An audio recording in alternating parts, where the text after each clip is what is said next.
Guys, it's another video with EPG Gaming. So today we have a special video we're doing for y'all. So the reason why we started doing Black Ops 4 videos on this channel is because of all the recent information that's been coming out.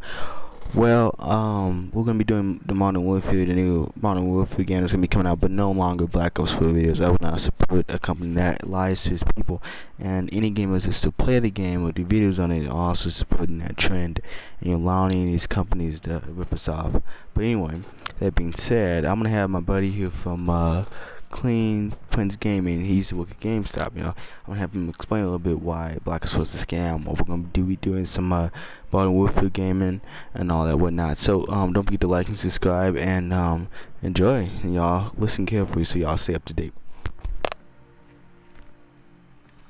Nothing in the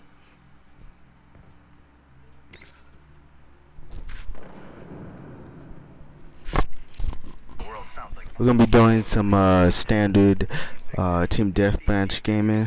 setting up the You had a really heated debate with somebody arguing about how great Melissa McCarthy really is. I mean, just a comedic genius.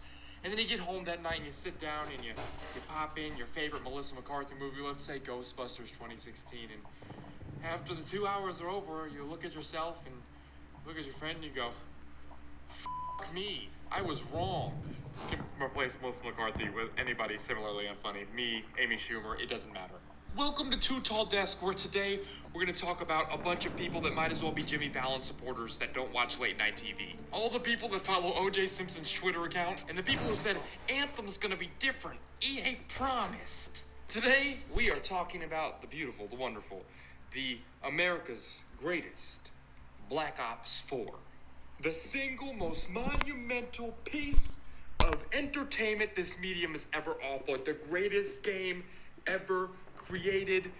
The literal...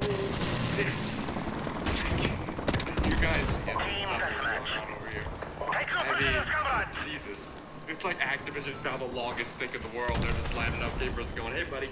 I feel like a broken record at this point. Like, I feel like somebody that really shouldn't have to say the things I'm about to say, but I have to say them anyways. But at least, for the first time, I feel like a community is seeing the light of day. And today, no, we're not talking about Jason Schreier's piece of Batman journalism that actually, in a really well-written fashion, exposed a lot of the nonsense going on at Treyarch and Activision with the Call of Duty franchise. Nope, we're not talking about that at all. We're talking about something more minute, more specific to Black Ops 4. Today we're going to play a game of how many times can one studio and company lie before finally people look around and go, "Holy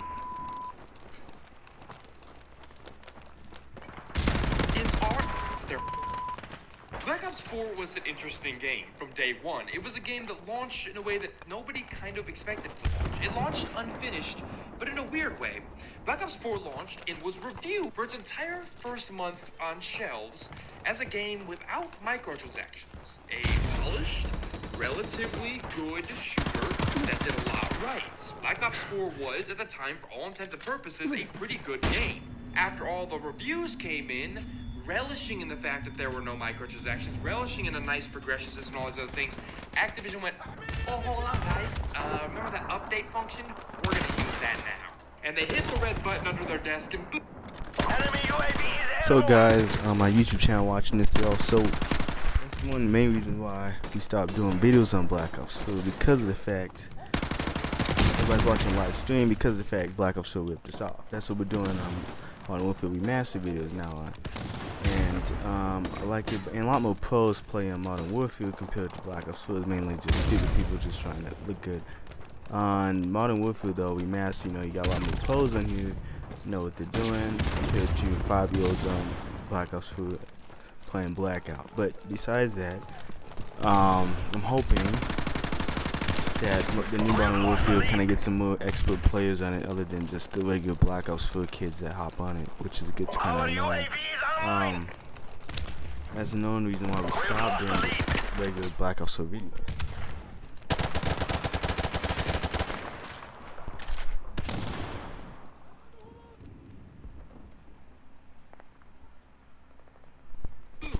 Here was a bunch of systems that were quite literally some of the worst microtransactions we have seen this generation. The most manipulative, the most money hungry, the most time-obsessed microtransactions I have ever seen. They degraded the game from top to bottom. But then things kind of cooled off. Microtransactions slowly got worse and worse. They got a little more Enemy UAV is airborne. pricing, but the game itself kind of stayed the same. There were some lines that Treyarch and Activision said they weren't going to cross. For example, they weren't going to lock away weapons behind crates. They weren't going to lock away weapons behind loot boxes. They weren't going to lock away things that people would have to pay for, since most of them are already paying for a giant, ridiculous season pass and other things of that nature. Essentially, the paywall as it existed wasn't ever going to exist. There was going to be a crap ton of microtransactions, but they'd all be accessible. Now, most of you hear this and go, yeah, about as reasonable as Tyler changing his shirt. I get it. I get it. And also, you guys. Time is running out. I'm working. YouTube money ain't the same as it used to be. But Activision recently, I don't know how to even say this, broke every promise they ever made. Let's see, lied profusely and degraded their product. Enemy UAV is airborne. If you thought E.T. was a game that deserved to be buried in the desert, you have not seen anything yet, ladies and gentlemen. Today I present to you the Harvey Weinstein game. That's right, money will solve every problem. Until people start saying things about the things they're doing. We have been defeated, comrade. A recent update did two things in a very stealthy fashion. No big announcement, no big this is why we're doing this. Activision introduced, you guessed it, weapons, crates that are locked behind random paywalls. Here's a quote from an actual meme that's kind of spot on. By locking weapons behind reserve crates, you not only infuriate a loyal community of supporters who have defended this game for not locking weapons behind reserve crates, you also validate the very criticism those supporters defended you from, and that it's now impossible to deny you didn't have this planned from the beginning. Now yes, this meme is funny, but it's also poignant, and it also points out a reality that we should have been focused on from the very beginning. Black Ops 4 is, without a doubt, the absolute worst example of consumer manipulation in modern gaming history. There is no question. You cannot deny it. Not the supporters of the game, not the supporters of the decision. This is the absolute lowest of the low. This isn't just, hey, we have a game with a bunch of terrible microtransaction systems and terrible microtransaction progressions and loot boxes and all of these things. No. This is a game you pay... So that's one reason why I don't do Black Ops 4 videos. It's complete trash. For the weekend. It's $60 more. We changed dramatically after you paid for it without warning you what was coming. We changed your game. We changed the way you were going to engage with your game from the ground up after you purchased it, and then made a bunch of promises to you about it, and then continued to break those promises to the point where you spent months defending these realities, and now realize, oh my God, from day one, this company wanted to do exactly what they're doing. This was always the plan. And what's funny about this is most people saw this coming. As usual, I made a video almost 5-6 months ago that said that there was no way the Black Ops 4's microtransaction systems were going to stop with where they were at. There's no way they weren't going to repeat the same mistakes of the past, regardless of what they were saying. And to the Call of Duty community's credit, to the Black Ops 4 community's credit, most of them agreed. Most of them said, you know what, we have hope, but we're not done. And they were right. But this isn't the only thing that Black Ops 4 continues to do. Let's talk about little things. For example, the recent update also removes split screen for Blackout. Now some of you are going to say, but Tyler, split screen for Blackout didn't work very well. There was a little bit of lag here and there. Who really cares? I didn't use it. That's great, Todd. I don't care if you used it. People did. People enjoyed it. In fact, I've used it on multitude of occasions. And suddenly, Yeah, me too. appeared with no rhyme or reason at all. No announcement, nothing.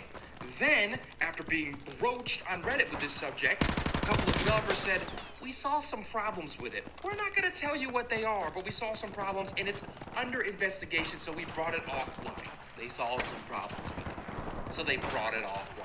Yeah, okay. And I just got done playing patty cake with Iggy Azalea's cheeks.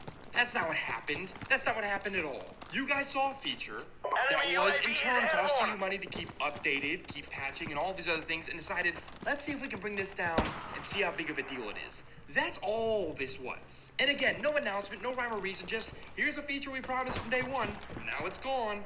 The S6 Stingray, Locust, Peacekeeper, Ballistic Knife are only available in supply shops. You get to get only one of these guns Enemy for a UAV is price airborne. of $25. The rest, as pointed out by Slide M, are all locked behind supply drops and a massive cable. Oh yeah, and they're taking away features. Now it's worth pointing out that Call of Duty, Treyarch, and Activision, when I say Call of Duty, I just mean the brand, the PR people, all have stated when Black Ops 4 was rolling around, this was going to be a 3-year game. That means that the game was going to be supported for 3 years, they were going to keep updating it for 3 years, they were going to keep people involved for 3 years. This is going to be a not just a year-long process, but a 3-year engagement with their community. First off, that's not really going to happen. Because people are fleeing your game like they're all Steve Bartman and Wrigley Field. You're not going to keep people playing this game for 3 years, especially not at this point. But my problem with this is that this is another promise, another thing that was said to keep people engaged with the buying process on an annual cycle. Enemy UAV is airborne. This will be 3 years before, so you'll buy the game knowing it's just going to abandon after a year. But they're already testing the market and trying to eke out more dollars from a community before the game's even been out for a year, before the next game even releases, which is a telltale sign, by the way, of a studio that's getting ready to abandon a significant amount of support for a product. They begin to test the realities of the market and test what they can do when it comes to monetary value. We also just saw this with 2K and 2K19. 2K20 just a couple months away, all of a sudden, they put 2K19 on sale for $3 and introduced unskippable FX commercials to their game. This is not even unique to Activision. This is a process we see over and over and over again. And what scares me is there are still people saying, well, should I get into Black Ops 4 now? Should I buy Black Ops 4? They did say it would be supported for 3 years, and I love the Black Ops franchise. No. The answer is no, honey. Don't do it. This is the worst time to get into Black Ops 4, because this is only going to continue. They're only going to use this game as a testing ground for what they can do in the future, what they can manipulate in the future, and how much backlash, or more importantly, money, these things will make and cause so that they can carry that Our information to the UAV next is game. online. So, for example, if they remove split screen blackout, how big of a deal does it become? Who covers it? Does it become a giant fiasco, or does it just silently drift away and a few local people say something and they can move on? That'll let them know the next time they have something like this, do people need this feature? Do we need to spend the money to give this to them? Maybe, maybe not. Locking these behind supply crates. How much more money is this going to make us on this particular release this late in its life? If it's going to make us a bunch more, and it's not that big of a deal for people, let's just do it again and put it in there for day one. These are all test functions. These are all marketable functions they're trying to figure out if they can use moving forward. So, if you buy into Black Ops 4 today, you're essentially a guinea pig for a whole bunch of people. And I'm sick of seeing this. And I know sometimes Enemy helicopter sit down and approaching. talk about things, it's easy to become ranty and less commentary.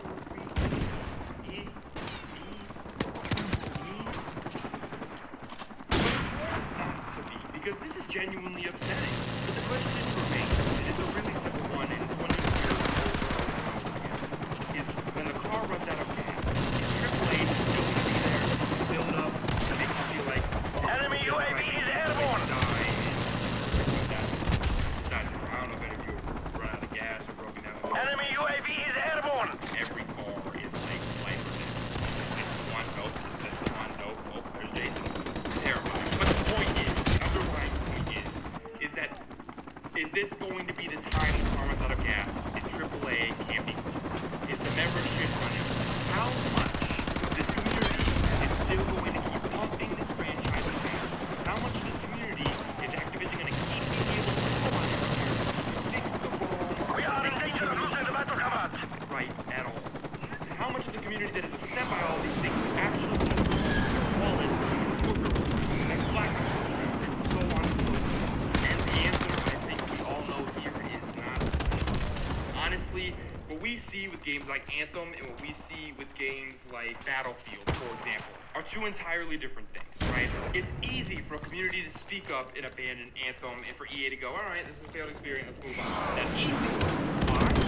Because people are talking about new IP, and as much as people get attached to new IPs, they're not as attached. It's not almost like a reflex to go out and buy the game every time a new one releases. But with Battlefield, no matter how bad EA screws it up, people have been playing this game for a decade. There's a reflex there. There's Our consumer UAV is conditioning online. there. This is a game I always buy, no matter how bad it gets. Gotta buy it this year. And Call of Duty has that more than any other franchise in gaming history. We see Assassin's Creed, when it was annualized, have genuine down years when it comes to things like Syndicate and Unity. We see games like Battlefield not sell as well as it should, like Hardline. We see with every other franchise, but Call of Duty always sells well. Even when it doesn't sell great, it sells great. And so Activision can just keep riding this train. Enemy UAV off is into the airborne. sunset. But there's one silver lining here. Now, more than ever, with Reddit, with influencers, with journalists, there's a chance, an opportunity to make a genuine difference. I don't normally mobilize, but in this case, I'm going to. If you want Call of Duty to change, vote with Enemy helicopter approaching. wallets. Listen, I am excited for Modern Warfare. I am. But these red flags are not a good sign. It does not matter that a different studio is making this game.